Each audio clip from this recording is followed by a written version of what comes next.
Flown. Yes, they have. And the fenders had bent even after the checkered flag. We'll have to see what all brought all of that on, but unhappy drivers for sure.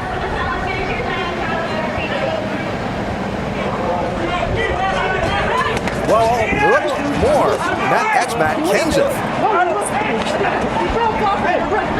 You hit me under yellow. You hit me under yellow. You hit me under yellow. Turn it loose. Turn it loose. Turn it loose. Turn it loose. Let it go, Paul. Let go. Let go.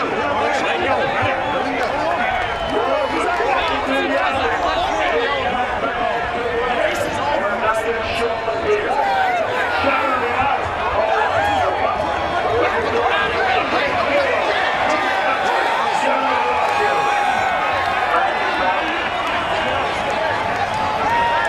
Matt, what is the message you tried to get across to Brad there? Well, I mean, besides the race, I mean, he knew I was out there. That restart wrecked me, which, you know, I guess I shouldn't have went out there. Really the safety. I mean, he was doing something with Denny there. I don't know if he was mad at him. And then I had my hands off, my seatbelts off and everything, and he clobbers me at like 50. So the accidents and stuff we had around here, I mean, just race is over. We're trying to come back to pit road. If he wants to come and talk about it like a man, go do that. But to try to wreck somebody on the racetrack and then come down pit road with other cars and people standing around with my seatbelts off and driving aside of me is just unexcusable. It's just, there's no excuse for that. He's a champion. He's supposed to know better than that. He's just, you know, I don't really have anything else good to say. Go watch the 2 and the 11 here for about 3/4 of a lap. Yeah, they're up here battling for a top 5 spot.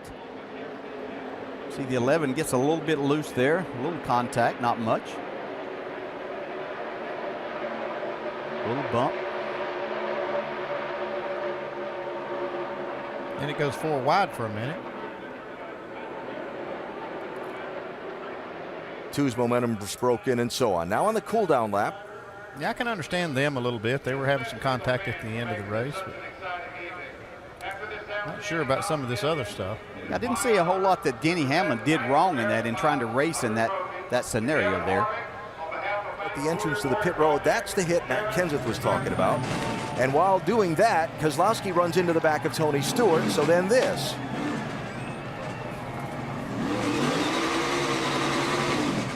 From Tony Stewart's bumper. Probably not very happy with the 2 car there, maybe. They have a talk with him. I believe he wants to have a conversation and have it right now.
with the way it went down, and so they're going to discuss it.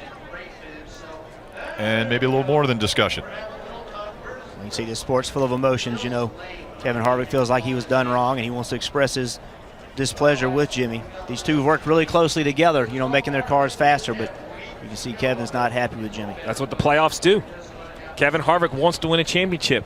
He came here with a car that he thought he could win the championship. He said in his interview he felt he stayed his ground. Jimmy Johnson felt like he needed to come up. They obviously disagreed about what happened on the racetrack. Looked like they planned to talk it out. Kevin was not in the mood to talk, and you have to ask, Stewart-Haas Racing and Hendrick Motorsports have that alliance. What will this... He really lost his entire race car, and they able to 22 to catch him. Here comes the 22. He's closed the gap all over the back bumper now as they've caught this slower traffic. And around goes the 20, sideways in front of the 22. Kansas slides. Caution comes out. The 22. And Kenseth cleared by Logano. Maybe no. Kenseth takes him out. Logano into the wall. Caution comes out and the crowd roars.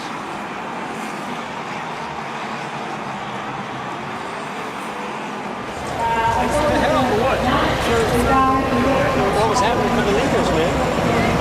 You don't think I was racing for my own position? I didn't say you were. I said. Just watch what you say, man. I said thanks for the help. No, you said it was a Spartan. Oh, I did. You did. You took it that way. The bumper to the back of the 24. And then goes around. Hamlin takes the lead and the caution comes out. Get it going if you can. Get it.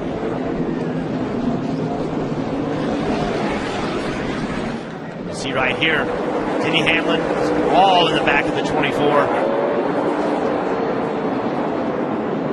24, showing his displeasure and how he was raced by Denny Hamlin.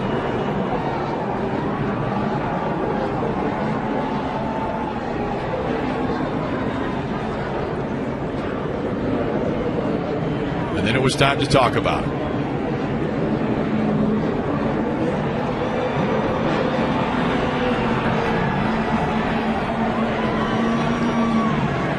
Chase Elliott, you wrecked